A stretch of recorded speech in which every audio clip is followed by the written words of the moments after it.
예, 오늘 바벨탑에 대해서 제가 말씀을 드리려고 하는데 그 전에 먼저 별자리에 대해서 제가 잠깐 말씀을 드리겠습니다. 별자리 중에는 12궁도 여러분 들어보셨지요? 예, 그런 것이 있습니다. 해가 지나가는 황도를 따라서 12개의 별자리를 이제 배치가 되어 있습니다. 그래서 그 별자리를 따라서 여러 가지 운명을 보기도 하고 시간을 알기도 하고 그렇습니다. BC 3900년의 기록에 의하면 저게 들어 있습니다. 수메르 기록인데 굉장히 오래된 것입니다. 왜 이 12궁도가 필요한 것인가? 첫째 이유로는 이 12자리를 통해서 해가 지나가는 자리를 보면서 지금은 봄이구나, 또 여름이구나, 가을이구나, 몇 월달이구나 이렇게 달력을 우리가 만들 수가 있습니다. 그래서 저것이 이제 필요했고, 또 한 가지는 이 12궁도를 통해서 탄생을 기준으로 해갖고 그 사람의 운명을 점치는 겁니다. 언제 태어났는지, 어느 별자리에 태어났는지를 보면서 저 사람은 운명이 이런 것이다, 뭐 저런 것이다 하는 점을 치는 역할을 합니다. 그 하늘에 움직이는 별이 있는데 그 움직이는 별을 우리가 행성이라고 합니다. 움직이는 행성이라고 하고, 또 움직이지 않는 별도 있습니다. 그것은 우리가 항성이라고 합니다. 그런데 행성은 그렇게 많지 않습니다. 7개입니다. 일, 월, 화, 수, 목, 금, 토 이거밖에 없습니다. 그러니까 해와 달과 그리고 화성, 수성, 목성, 금성, 토성, 그 외에도 이제 뭐 천왕성, 명왕성 이런 것들이 있지만 일단 너무 이제 멀리 있고 조그마니까 우리가 이제 무시하고 이렇게 7개가 행성입니다. 이런 별들의 움직임을 보는데 그 천문학은 앞을 내다보는 분명히 역할을 합니다. 왜냐하면 이제 눈이 뭐 앞으로 겨울이 오겠다 이렇게 이제 예측을 하게 합니다. 사시사철을 구분하게 합니다. 그런 기능만 있는 것이 아니고 또 이제 점을 치게 됩니다. 이걸 가지고 점성술이 발달하게 됐습니다. 그래서 별을 통해서 앞을 내다보는 것은 아주 그 밀접한 관계가 있습니다. 뿐만 아니고 이 태양이 모든 별의 기준이 됩니다. 그래서 이 고대 신앙을 보면은 거의 모든 신앙의 그 중심에 뭐가 있냐면 해가 있고 달이 있습니다. 그리고 또 별들이 있습니다. 신명기 말씀을 한번 보여주시기 바랍니다. 신명기 4장 19절에 보면 이렇게 되어 있습니다. 또 그리하여 내가 하늘을 향하여 눈을 들어 해와 달과 별들, 하늘 위의 모든 천체, 곧 너희의 하나님 여호와께서 천하 만민을 위하여 배정하신 것을 보고 미혹하여 이것에 경배하며 섬기지 말라. 하나님께서는 이 하늘을 보고 점을 치거나 아니면 이럴 성신을 섬기는 일을 철저하게 금했습니다. 또 한 가지 제가 말씀드릴 것이 있는데 높은 빌딩입니다. 우리나라에도 이제 드디어 100층이 넘는 빌딩이 잠실에 생겼는데 이제 그 고속도로 타고 가다 보면 아주 멀리서부터 그렇죠. 뭐 굉장히 멀리서부터 저 건물이 보입니다. 그래서 저 높긴 높구나 하는 생각을 가집니다. 사람들이 이제 저런 건물을 랜드마크라고 하지 않습니까? 프랑스 파리에 가면은 랜드마크로 이제 에펠탑이 있고, 그리고 또 미국 워싱턴에 가면은 워싱턴 DC에 가면은 워싱턴 모뉴먼트가 있고, 한번 보여주십시오. 그 다음 장. 저런 것이 다 이제 그 랜드마크입니다. 여러분 제가 한번 물어보겠습니다. 여러분 그 세계에서 제일 높은 빌딩이 혹시 어디에 있는지 아십니까? 두바이에 있죠. 부르즈 칼리프. 뭐 제가 몇 층인지는 기억나지 않습니다. 그런데 뭐 제일 높고 뭐 어마어마하게 높은 저 빌딩이 그 사막 위에 저렇게 세워졌습니다. 그리고 저 옆에 있는 빌딩은 무엇인가 하면은 우리가 잘 알고 있는 엠파이어 스테이트 빌딩입니다. 미국 뉴욕에 있는 빌딩인데 저게 언제 세워졌는가 하면 1931년에 세워졌습니다. 놀랍지 않습니까? 거의 100년이 다 되어 갑니다. 저 빌딩이 이제 102층인데 그 엠파이어 스테이트라는 이름을 왜 지었을까 제가 한번 찾아봤습니다. 그랬더니 이제 뉴욕주의 이름이 별칭 중에 하나가 이제 엠파이어 스테이트다라고 되어 있는데 그 엠파이어라는 것이 제국이지 않습니까? 그래서 오늘 주제와 상관이 있구나. 저걸 왜 제국 빌딩이라고 지었을까? 하는 생각을 가지게 됐습니다. 아무튼 이 엠파이어 스테이트 빌딩이 미국 문화의 상징입니다. 그렇죠. 그래서 누구든지 뉴욕에 가면 비싼 돈 주고 저기를 한번 올라가기를 원하는 겁니다. 상징이기 때문에.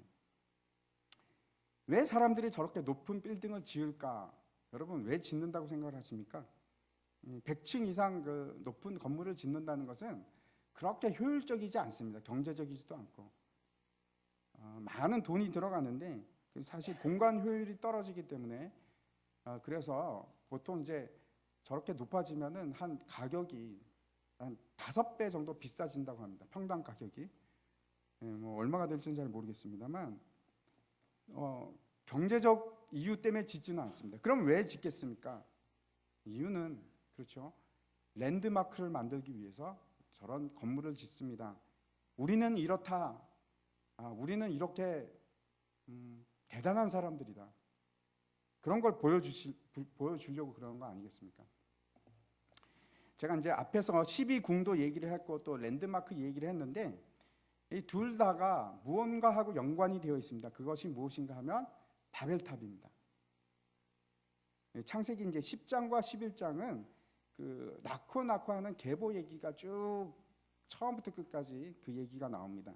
그런데 이제 6장부터 9장까지 노아 홍수 얘기가 나오는데 그것을 마무리하면서 10장과 11장에 노아가 함과 야벳과 셋을 낳고 이렇게 해서 쭉 낳고 해서 11장 끝까지 그 얘기가 계속됩니다. 그런데 그 계보 이야기 중에서 아주 이질적인 얘기가 2개가 들어가 있습니다. 하나는 10장 8절부터 12절까지 나오는 니므롯의 얘기입니다. 니므롯의 얘기가 왜 여기 들어가 있는가? 그 다음에 또 하나의 이질적인 얘기가 있는데 오늘 본문에 11장 1절부터 9절까지 들어가 있는 이 바벨탑 사건입니다. 근데 이 2개의 얘기가 안에 들어가 있는데 족보 사이에 들어가 있는데 사실은 이 2 얘기가 다른 얘기가 아니고 하나의 이야기입니다. 10장 8절부터 시작하는 니므롯의 얘기는 사실은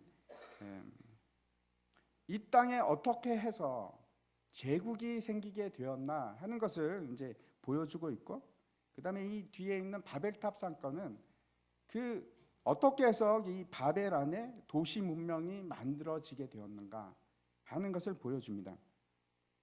우리가 그래서 오늘 본문을 통해서 생각하고자 하는 것은 문명이라는 것이 도대체 무엇이고 그 다음에 그 문명의 속성이 어떤 것인가 하는 것을 한번 보기를 원합니다. 한번 11장 1절과 2절을 한번 보시기 바랍니다. 제가 읽어보겠습니다. 온 땅의 언어가 하나요 말이 하나였더라. 이에 그들이 동방으로 옮기다가 시날 평지를 만나 거기 거류하며, 뭐라고 이제 말씀을 하고 계신가 하면 지금 우리가 거의 이 땅에 언어가 몇 개가 되는가 하면 6,500개입니다. 방언까지 포함해서 고유한 언어를 6,500개로 우리가 생각을 하고 있는데, 그런데 이 당시에는 모두가 한 말을 썼다는 것입니다. 똑같은 말을 사용하고 있었다 이렇게 얘기합니다. 좀 당황스럽습니다. 왜 그런가 하면 오늘 그 11장 1절 바로 앞에 2절 앞에만 가도 이런 말이 나옵니다.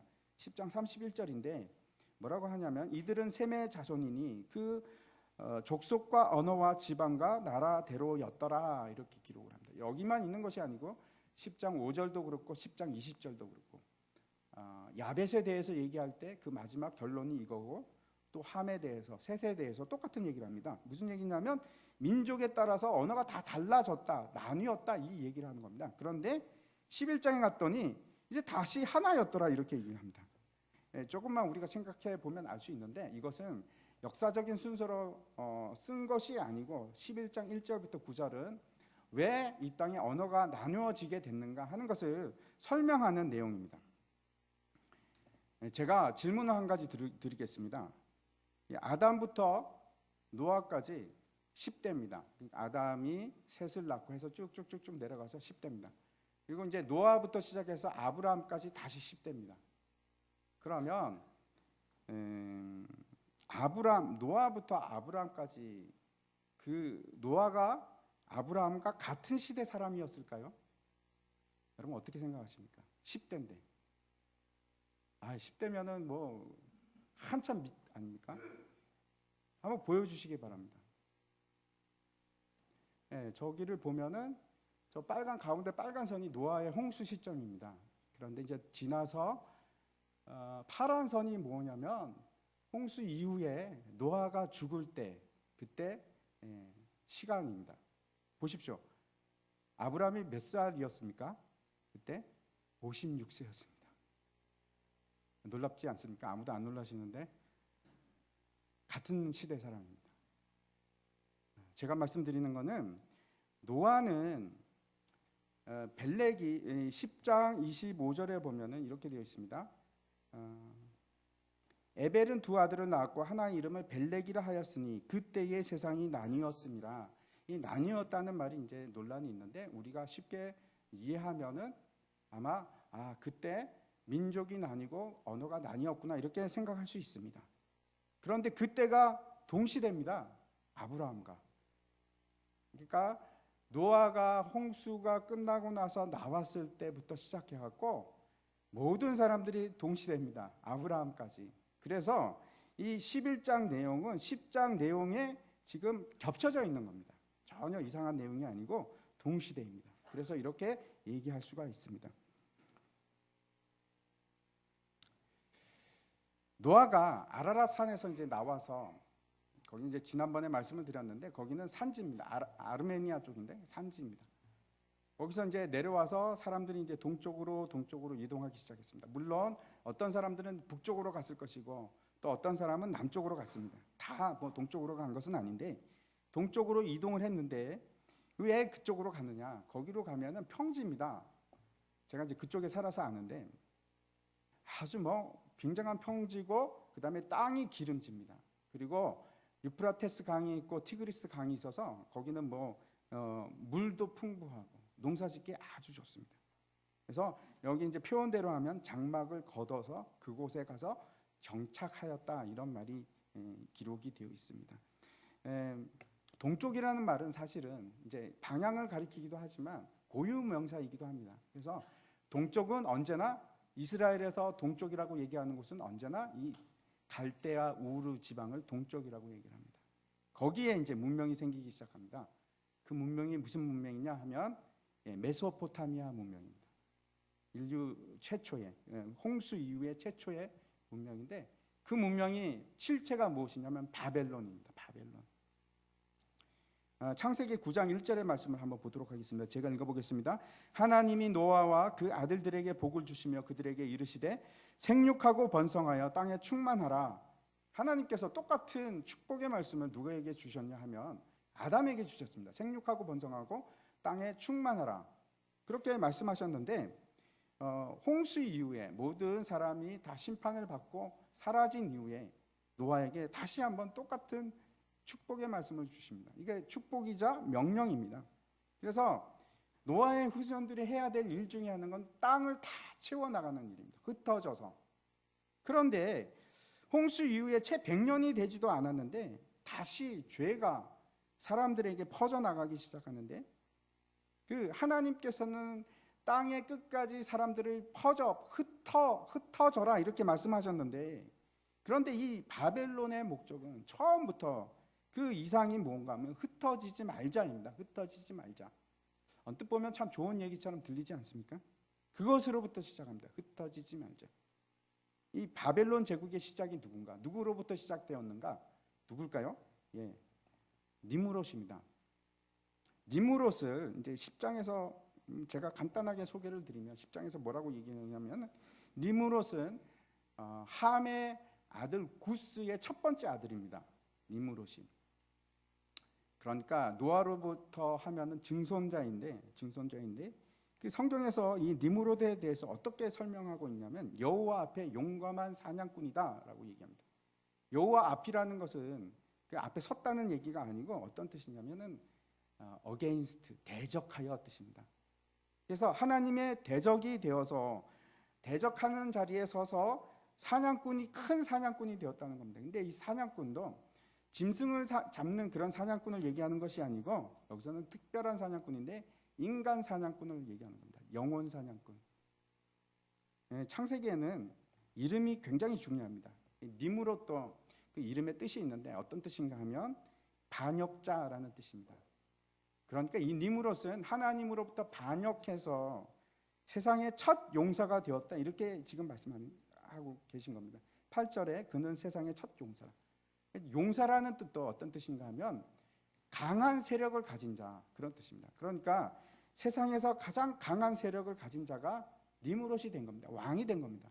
그래서 이 사람이 처음에는 남쪽으로 내려갑니다. 남쪽으로 내려갔다가 다시 북쪽 어느 쪽으로 가냐면은 셈족에 있는 그 바벨, 지금 얘기하면은 갈대아 우르 지역으로 가는 겁니다. 바벨론 지역으로. 그리고 거기를 가서 그 셈족의 사람들과 싸워서 이기고 거대한 제국을 만듭니다. 그 제국이 이름이 무엇인가? 바벨입니다. 바벨.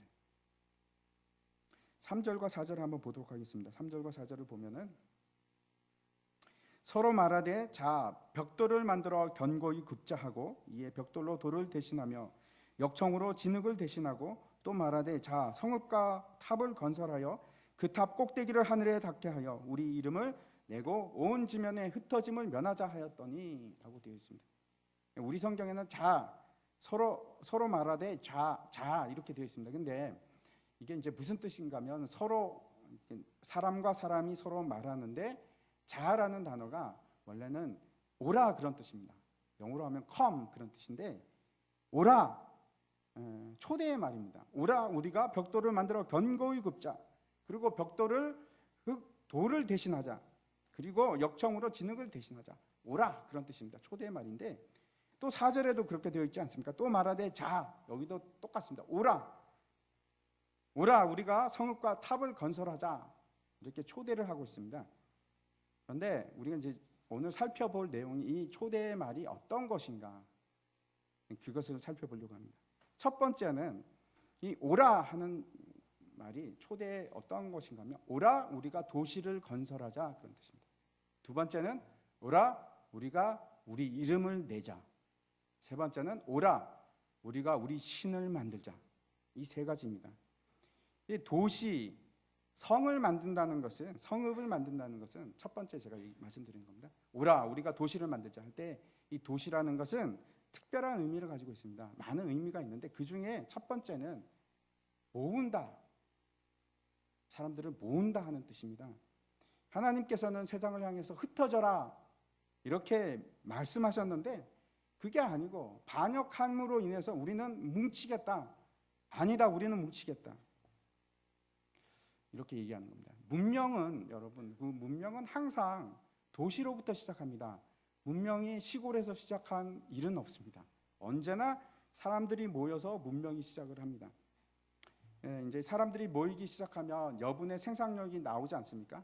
그래서 사람을 상대로 하는 일들이, 직업들이 막 생기고, 그 다음에 상업을 하는 사람들이 생기고, 그 다음에 무언가를 만드는 공업 같은 거, 산업이 이제 발달하기 시작합니다. 우치무라 간조라는 이제 일본 분이 계시는데 아주 좀 훌륭하신 분입니다. 이분이 문명에 대해서 뭐라고 말씀하셨냐 하면 제가 한번 읽어보겠습니다. 문명이라는 것은 인류가 하나님의 도움을 의지하지 않고 자신의 지혜와 능력을 의지하여 자신의 안전과 행복만을 도모하는 일, 그것이 문명이다 이렇게 얘기합니다. 하나님의 도움을 전혀 청하지 않고 내 힘으로 내 행복과 그리고 내 안전을 내가 지키겠다, 그것을 문명이라고 얘기하는 것입니다. 그래서 문명은 절대 나를 버리고 하나님을 취하고 그런 것이 아닙니다. 문명은 반드시 하나님을 의지하지 않으려는 성향을 얘기합니다. 이것이 핵심 중에 하나입니다. 이게 도시 문명의 본질입니다. 이 도시 문명이 홍수 이후에 메소포타미아에서 최초로 생겨났는데 또 다른 그 성읍의 도시의 그 목적은 보호입니다. 보호. 옛날 성읍들은 언제나 그 성벽을 쌓습니다. 성벽을 쌓는 이유가 뭐겠습니까? 두렵기 때문에, 누가 쳐들어올까 봐 두렵기 때문에. 그래서 성을 쌓습니다. 두려움으로부터 내 자신을 지키기 위해서 반드시 필요한 것이 성입니다. 내가 지키겠다 하는 의미입니다. 세 번째 우리가 주목해야 할 것은 도시의 성격에서 아주 중요한 것인데 대체하는 겁니다. 대체. 이때 처음으로 이제 벽돌이 등장을 하는데 이 벽돌은 이제 흙을 반죽해서 그쪽 지역은 아주 흙이 많습니다. 이 흙으로 반죽해서 고온으로 아주 높은 온도로 구우면은 아주 그 강한 그 벽돌이 되는 겁니다. 제가 한번 찾아봤는데 이 강도가 얼마나 강하냐면 벽돌로 탑을 지으면은 탑을 쌓으면은 어느 정도까지 올라갈 수 있겠습니까? 철근 콘크리트 필요 없이 벽돌만 가지고 쌓는다면, 그 이제 학자들에 의하면은 2.5km까지 가능하다고 합니다. 높이 쌓는 게. 롯데타워가 어느 정도 높이인지 제가 잘 모르겠는데 2.5km까지 벽돌만 가지고 쌓을 수가 있습니다. 그런데 이 벽돌이라는 것은 어떤 의미를 가지냐면 시스템이 생겼다 하는 것을 의미합니다. 하나님께서 제단을 만들 때 출애굽기에서 우리에게 뭐라고 명령하시냐면은 그 제단을 쌓을 때 토단이나 아니면 다듬지 않은 돌을 사용해서 제단을 쌓아라 이렇게 얘기하십니다. 절대로 다듬은 돌이나 벽돌을 사용하면 안 됩니다. 왜 그런가? 하나님께서는 그 어떤 인위적인 것이나 인본적인 것을 원하지를 않으시는 겁니다. 하나님께서 원하는 것은 사람을 위한 것이 아니고 하나님을 위한 것, 그것을 원하시는 겁니다. 벽돌을 만든다는 것이 모든 것이 규격화되고 도구화되는 것입니다. 그래서 시스템을 가지게 되는 것인데 어떻게 되냐면 결국 하나님의 형상을 가진 사람이 그 하나님의 형상이 사라지고 고유한 개성과 의미가 다 사라지고 동일시되는 겁니다. 그냥 부품같이 사회의 한 부품이 되는 것이 이 벽돌의 의미입니다. 마치 벽돌처럼 내가 아니라도 상관이 없습니다. 이 문명사회 속에서는 나만 존재하는 것이 아닙니다. 그렇죠? 그래서 내가 없어도 저 사람 빼면 다른 사람 채용하면 되는 겁니다. 내 자리 대신에 누가 다른 사람이 와도 얼마든지 아무런 문제가 되지 않습니다. 이것이 도시 문명화되는 겁니다. 단지 교체가 가능한 도시의 부품이 되는 것. 여러분 혹시 그 모던 타임스라는 영화를 보셨는지 모르겠습니다. 저 찰리 채플린이 아주 오래전에 만든 영화인데 저도 아주 오래전에 봤습니다. 근데 코미디 영화인데도 불구하고 저걸 보고 나면 마음이 무겁습니다. 저 내용이 바로 이 벽돌 얘기입니다. 사람이 도시 문명 속에서 살아가면서 자기 정체성이 다 사라지고 나중에는 부품화되어 버립니다. 부품화. 그것이 이 바벨론 문화입니다. 도시 문명의 속성입니다. 이것이. 근데 다듬지 않은 돌은 전혀 다릅니다. 여러분 한번 생각해 보십시오. 제단을 만드는데 거기서 하나를 뺐습니다. 그러면 그 자리에 딱 맞는 돌은 이 세상에는 없습니다. 거기를 채울 수 있는 건 이 돌밖에 없습니다. 다 모양이 다르니까. 그것이 하나님이 원하시는 바입니다. 그 각각의 모양대로 하나님께서는 그대로 받으시기를 원하는 것이지 깎고 다듬어서 규격화된 부품을 원하시는 것이 아닙니다. 이 근본적인 차이가 뭐냐면 다듬지 않은 돌과 이 벽돌과의 근본적인 차이는 이 다듬지 않은 돌은 교환이 불가능합니다. 교체가 불가능합니다. 있는 그대로 받아들여야 됩니다. 현대사회를 한번 보시기 바랍니다. 사회가 얼마나 비정하고 냉정한지 모릅니다. 사람이 소모품입니다. 그래서 언제 잘려도 문제가 되지 않습니다. 다른 사람 들어오면 됩니다. 전혀 하나님의 형상을 가진 하나의 소중한 개인으로 봐주지를 않습니다. 그게 도시화 문명입니다. 그래서 아이들도 그렇지 않습니까? 이게 규격화가 점점 익어서 다른 아이가 노스페이스 잠바를 입었다 그럼 자기도 입어야 되고 누가 어떤 신발을 신었다 그럼 다 똑같이 규격화 되려고 스스로 막 몸부림치는 겁니다. 그 안에 들어가려고. 또 이제 역청이 나오는데 역청으로 진흙을 대체합니다. 그 벽돌 사이에 역청을 발라서 이제 굳히면 딱 붙어버립니다. 그것이 역청의 기능입니다. 근데 진흙은 다릅니다. 진흙은 붙지 않습니다. 이 역청이라는 것이 계속 물질이 달라붙게 하는 그것을 역청이라고 합니다. 이게 영어로는 몰타르라고 하는데 그 몰타르라는 뜻이 제가 이제 옛날에 한번 말씀드린 적이 있는데 그 몰타르가 거기서 파생돼서 나온 단어 중에 하나가 메테리얼이라는 단어입니다. 물질. 똑같습니다. 모르타르에서부터 나온 겁니다. 달라붙는 겁니다. 그래서 그 메테리얼이 그냥 물질을 얘기하기도 하고 물질주의를 얘기하기도 합니다. 도시 문명의 속성이 이겁니다. 물질주의. 모든 것을 물질로 만들어 비인격화시키고 물질화시키고. 다시 정리하면 도시의 이면에는 이런 비인격적인 물질 만능주의가 점점 체계화하는 것, 그것을 문명이라고 하는 겁니다. 이 문명이 바벨탑 사건의 배후에 있습니다. 앞서서 제가 그 오라 첫 번째 우리가 도시를 만들자. 두 번째는 오라 우리가 이름을 내자. 이 이름을 내는 것이 탑을 만드는 가장 중요한 핵심 포인트 중에 하나였습니다. 성경은 계속 우리에게 말씀하시는 것이 하나님께서 우리를 만드신 목적이 우리를 영화롭게 하기 위해서가 아니고 하나님을 영화롭게 하기 위해서. 그것이 우리를 만드신 목적입니다. 우리가 해야 될 일은 그래서 나 자신을 영화롭게 하는 것이 아니고 하나님을 영화롭게 하면, 그러면 하나님께서 우리를 높이시는 겁니다. 들어 올리시는 겁니다. 그것이 끊임없이 처음부터 끝까지 강조되고 있는 성경의 말씀입니다. 그런데 오늘 본문에서는 뭐라고 얘기하냐면은 강조되는 것이 우리입니다. 우리가 건설하자, 우리가 우리 이름을 내자. 창세기 12장 2절을 보면은 그 다음 장에 보면 하나님께서 아브라함에게 이렇게 말씀하십니다. 제가 한번 읽어보겠습니다. 내가 너로 큰 민족을 이루고 내게 복을 주어 내 이름을 창대하게 하리니 너는 복이 될지라. 뭐라고 하시냐면 내 이름을 창대하게 하리니. 누가? 하나님께서 하시는 겁니다. 우리의 이름을 창대하게 하는 것은 내 자신이 아니고 하나님께서 하시는 겁니다. 하나님께서는 교만한 자를 낮추시고 비천한 자를 높이시는데, 누가복음 한번 보겠습니다. 누가복음 1장 51절과 52절에 보면은 마리아의 찬가라고 하는 구절인데, 그의 팔로 힘을 보이사 마음의 생각이 교만한 자들을 흩으셨고 권세 있는 자를 그 위에서 내리치셨으며 비천한 자를 높이셨고. 하나님께서 하시는 일은 교만한 자는 누르시고 비천한 자는, 마음이 심령이 가난한 자는 높이시는 것. 그것이 하나님께서 하시는 일입니다. 내가 높아지려고 하면 하나님께서는 안 돼.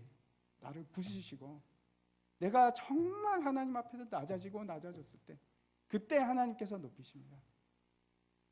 모세가 40년 동안 그 광야에서, 아무도 없는 그 쓸쓸한 광야에서 양치기를 했던 이유가 있습니다. 하나님께서 낮추시고 왕자로부터 그 당시에 가장 천한 직업이었던 목동까지 낮추신 겁니다. 또 다른 이 바벨탑 사건에 그 보이지 않는 실체가 있는데, 한번 3절과 4절을 다시 한번 보도록 하겠습니다. 그 행간을 보면은 있는데 제가 한번 읽어보겠습니다. 서로 말하되 자 벽돌을 만들어 견고히 굽자하고 이에 벽돌로 돌을 대신하며 역청으로 진흙을 대신하고, 또 말하되 자 성읍과 탑을 건설하여 그 탑 꼭대기를 하늘에 닿게 하여 우리 이름을 내고 온 지면에 흩어짐을 면하자 하였더니, 세 번째 오라를 말씀드리겠습니다. 첫 번째 오라가 오라 우리가 도시를 건설하자. 오라 우리가 우리 이름을 내자. 세 번째 오라가 우리가 신을 만들자. 이 내용이 4절에 들어 있습니다. 이 뭐라고 얘기하냐면, 이 사람들이 탑을 건설하여 그 탑 꼭대기를 하늘에 닿게 하자 이렇게 얘기합니다. 여러분 아무리 한번 생각해 보십시오. 아무리 탑을 높이 짓는다고 해도 그 탑이 얼마나 높아져야지 하늘까지 닿겠습니까? 점점 높이 계속해서 지으면 하늘에 닿습니까? 그렇지 않지 않습니까? 그러니까 그렇게 생각하는 건 아마 바보 같은 생각일 겁니다. 여기서 하늘에 닿게 하자 하는 것은 그런 뜻이 아니고 종교적인 의미입니다. 하늘에 닿게 한다 하는 것은 예배의 장소를 얘기하는 겁니다. 제가 이란에 있을 때 우리 집 가까이에 저런 지구라트가 있었습니다. 그 지구라트가 몇 년 정도 된 거냐면 3,500년 정도 된 지구라트가 있었는데, 저 그 바벨론 지방에 가면은, 저쪽에 가면은 저런 지구라트가 아직도 한 30개 정도 남아 있습니다. 근데 저게 여러분 혹시 구분이 되십니까? 저게 다 벽돌로 만든 겁니다. 바벨탑도 저렇게 쌓았을 것입니다. 근데 이제 저게 이제 1층이고 저 올라가면 또 있습니다. 또 층 있고 또 올라가고 계속해서 올라가는데 거의 산 모양으로 이렇게 만듭니다. 그러면 그 제일 꼭대기에 뭐가 있을까요? 네, 제단이 있습니다. 제단이. 항상 제단이 있습니다. 그 제단에 이제 제사장이 올라가서 거기서 희생 제사를 드리고 그리고 이제 제사를 하는 겁니다. 이사야 14장에 보면은 타락한 천사가 그 가지는 교만에 대한 내용이 나오는데 14장 제가 한번 읽어보도록 하겠습니다. 내가 내 마음에 이르기를 내가 하늘에 올라 하나님의 뭇별 위에 내가 북극 지폐의 산 위에 앉으리라. 지금 사탄과 같은 자만심에 대해서 이 말하는 것인데 뭐라고 얘기하면 내 보좌를 높여서 어떻게 한다고요? 하늘에 닿게 하겠다. 이 말이 바로 이 탑 꼭대기를 하늘에 닿게 하여 하는 의미입니다. 똑같은 얘기입니다. 즉 하늘에 닿게 한다는 것은 무슨 뜻인가 하면 종교적인 목적을 얘기하는 겁니다. 성경은 뭐라고 얘기하냐면 모든 거짓 종교의 기원이 어디로부터 시작되는가? 바벨론으로부터 시작한다. 이렇게 추적이 됩니다. 로마서에서는 이제 뭐라고 말씀하신가 하면 사람이 하나님을 버리게 되면 여러분 반드시 일어나는 일이 있습니다. 그 로마서 1장에서 말씀하시고 있는데 제가 한번 읽어드리겠습니다. 썩어지지 아니하는 하나님의 영광을 썩어질 사람과 새와 짐승과 기어다니는 동물 모양의 우상으로 바꾸었느니라. 반드시 일어납니다. 우리가 하나님의 영광을 버리면은 그 자리에 대체물을 찾습니다. 그 대체물이 무엇인가? 사람의 영광 아니면 여기 나와 있는 것처럼 썩어질 사람이나 새나 짐승의 동물의 우상을 만들어서 그 자리를 채워야만 이게 답답함이 풀리는 겁니다. 그래서 모든 사람이 하나님을 믿지 않으면 스스로 신이 되거나 아니면 신을 찾습니다. 무신론자라고 얘기하시는 분들이 계시죠. 근데 속으로는 누구를 섬기는 겁니까? 자기 자신을 섬기는 겁니다. 자기가 신이 되어 있는 겁니다. 이 바벨론의 본질에 대해서 요한계시록에서는 어떻게 말씀하고 있는가 하면 17장에 이렇게 얘기합니다. 그의 이름에 이마에 이름이 기록되었으니 비밀이라 큰 바벨론이라 땅의 음녀들과 가증한 것들의 어미라 하였더라. 이렇게 얘기하고 있습니다. 무슨 말인가 하면 세상의 모든 나라들의 신들, 로마가 되었건 그리스가 되었건 이집트가 되었건 인도가 되었건 아니면 중동의 가나안 땅이 되었건 거기에 있는 모든 남신과 여신의 그 기원을 추적해가면 결국은 어디로 가냐면 바벨론으로 갑니다. 바벨론 신입니다. 그 신의 첫 번째 신이 누구였냐면 니무롯이었습니다. 니무롯이 스스로 신이 되는데 이름이 이제 니무롯이 마르둑이 됩니다. 그리고 이제 그 아내가 세미라미스였는데 여신이 됩니다. 세미라미스가 다른 데로 가면 아프로디테가 되기도 하고 비너스가 되기도 하고 그다음에 여러 가지 뭐 이름이 바뀝니다. 오리시스가 되기도 하고 막 바뀝니다. 그리고 그 아들이 있었는데 그 아들 이름이 담무스, 테무스라고도 하는데 이 아들이 부활의 신이 됩니다. 이게 모든 신화에 똑같습니다. 원류를 찾아보면 다 똑같은 얘기입니다. 인도에까지 똑같은 얘기들이 다 있습니다. 본문에서 탑의 꼭대기를 하늘에 닿게 하여라고 되어 있는데 사실 원문에는 닿게라는 단어가 없습니다. 그래서 이제 제가 다시 말씀드리면 이런 겁니다. 하늘과 함께 또는 하늘 안에와 같이 이제 표현을 해야 되는데 제가 처음 설교할 때 12궁도에 대해서 말씀을 드렸지 않습니까? 이 12궁도가 의미하는 것이 뭐냐 하면 하늘입니다. 하늘을 표현할 때 12궁도로 바벨론에서는 그렇게 표현을 했습니다. 그래서 무슨 얘기인가 하면 이 바벨탑이 있는데 그 꼭대기에 하늘에 닿게 하자 하는 뜻이 무엇인가 하면 그곳에 뭐가 있습니까? 12궁도가 있는 겁니다. 예, 우리나라 이제 첨성대를 보면 야 저것이 무슨 건물일까? 저기서 진짜 별을 관측을 했을까? 아니면 저게 제단일까? 궁금하지 않습니까? 제가 이걸 보면 추측이 갑니다. 거기도 역시 제단이었을 겁니다. 근데 제단과 점성술은 뗄래야 뗄 수가 없습니다. 동일한 본질을 가지고 있기 때문에 그렇습니다. 다시 말씀드려서 이 12궁도는 하늘의 표시고 그 하늘의 표시에 이제 제단이 들어가서 제사를 드리는 겁니다. 근데 이제 오컬트 신앙을 보면은, 사탄 숭배 신앙을 보면은, 그럼 반드시 뭐가 들어가냐면 이 12궁도가 들어갑니다. 혹시 그 별자리로 점을 보신 적이 있으신 분들은 다시는 하지 마시기 바랍니다. 이게 사탄 숭배 사상과 관계가 있습니다. 사람들이 이제 오라 하는 걸 이제 2번 앞에 나오지 않습니까? 그런데 3번째 오라 하는 단어가 또 나옵니다. 7절입니다. 한번 보시겠습니다. 7절을 제가 읽겠습니다. 자, 우리가 내려가서 거기서 그들의 언어를 혼잡하게 하여 그들이 서로 알아듣지 못하게 하자 하시고, 이 하나님이 말씀하시는 건데 하나님의 천상회의를 얘기하시는 거죠. 그렇죠? 자, 오라. 처음에는 사람이 사람에게 오라. 2번째도 사람이 사람에게 오라. 그런데 지금 이제 3번째 가서는 하나님이 하나님께 말씀하십니다. 오라. 그런데 이 오라는 하나님이 하나님께만 말씀하신 것이 아니고 하나님이 사람에게도 지금 역시 동일하게 말씀하시는 겁니다. 하나님의 이제 심판을 내리시는데, 이 바벨론 문명에 대해서 심판을 내리시는데, 그 심판의 저주가 무엇이었나? 심판이 무엇이었나? 언어를 갈리게 하는 겁니다. 아, 이게 무슨 저주야? 여러분 가만히 생각해 보십시오. 큰 저주입니다. 그렇지 않으면 우리가 영어를 배울 필요가 없을 텐데, 영어도 배워야 되고, 우리 학생들이 얼마나 고통을 받고 있습니까? 큰 저주가 틀림없는 것 같습니다. 아무튼 하나님의 이 심판의 저주는 언어를 흩으시는 거였습니다. 그 언어를 흩는다는 것은, 언어를 혼란스럽게 만든다는 것은 이것뿐만 아니고 어떤 의미를 가지고 있냐면 우리의 사상을 혼란스럽게 만들고 우리의 생각을 혼란스럽게 만들어서 다 각기 다른 생각을 가지게 한다 하는 의미를 가집니다. 그것이 우리에게 내려진 저주입니다. 그런데 왜 흩으셨는가? 심판으로 끝나면 되지 왜 흩으셨는가? 여러분 왜 우리를 흩으셨다고 생각하십니까? 살리기 위해서. 우리가 그곳에 머물러 있는 것이 아니고 우리를 살리기 위해서 그 바벨론 제국을 흩으시는 겁니다. 오라. 이 말은 나오라. 그곳으로부터 나오라.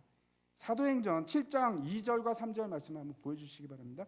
스데반이 이르되 여러분 부형들이여 들으소서. 우리 조상 아브라함이 하란에 있기 전 메소포타미아에 있을 때에 영광의 하나님이 그에게 보여 이르시되 내 고향과 친척을 떠나 내가 내게 보일 땅으로 가라 하시니, 이 가라 하는 단어가 오라 하는 단어하고 똑같은 단어입니다. 지금 제가 무슨 말씀을 드린가 하면 앞에 제가 말씀드렸듯이 아브라함과 니므롯과 바벨탑은 동시대입니다. 지금 심지어는 제가 그 유대인들의 그 내려오는 그 전승을 제가 봤는데, 미드라시를 봤는데 거기서 뭐라고 나오냐면 니므롯과 아브라함이 대화하는 장면도 나옵니다. 같은 시대 사람입니다. 그런데 하나님께서 아브라함에게 지금 뭐라고 얘기하시냐? 나오라. 거기서부터 바벨론으로부터 나와라. 거기에 머물러 있지 말고 나와라. Come out. 나와라.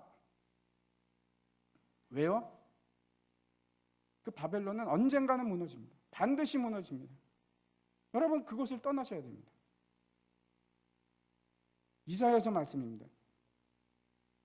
1장 18절 여호와께서 말씀하시되 보라 우리가 서로 변론하자. 너희의 죄가 주홍 같을지라도 눈과 같이 희어질 것이요 진홍같이 붉을지라도 양털같이 희게 되리라. 오라. 여기서도 똑같이 말씀하십니다. 오라. 바벨론에서 나와서 나에게로 오라. 뿐만 아니라 예수님께서도 우리에게 이렇게 말씀하셨습니다. 수고하고 무거운 짐진 자들아 다 내게로 오라. 내가 너희를 쉬게 하리라. 그 바벨론 사람들도 똑같이 얘기했습니다. 오라. 오라 우리가 벽돌을 만들자. 오라 우리가 성을 쌓자. 오라 우리가 탑을 만들자. 근데 하나님께서 우리에게 오라. 나에게로 오라. 여러분 바벨론은 무너지는데 반드시 무너집니다. 계시록에서 이렇게 말씀합니다. 힘찬 음성으로 외쳐 이르되 무너졌도다 무너졌도다 큰 성 바벨론이여 귀신의 처소와 각종 더러운 영이 모이는 곳과 각종 더럽고 가증한 새들이 모이는 곳이 되었도다. 여러분, 바벨론은 그 도시 문명이라는 것 자체가 이 속성을 가지고 있습니다. 제가 이제 말씀을 마치려고 합니다. 여러분, 한번 생각해 보시기 바랍니다. 나는 어디에 있는가? 내 소속은 어딘가? 바벨론에 있지 않는가? 하나님께서는 아브라함에게 말씀하셨습니다. 내 고향, 친척, 본토, 집을 떠나서 나에게로 오라. 가나안으로 오라. 내가 거기서 너를 만나주겠다. 다 함께 일어나셔서 함께 마지막 찬송으로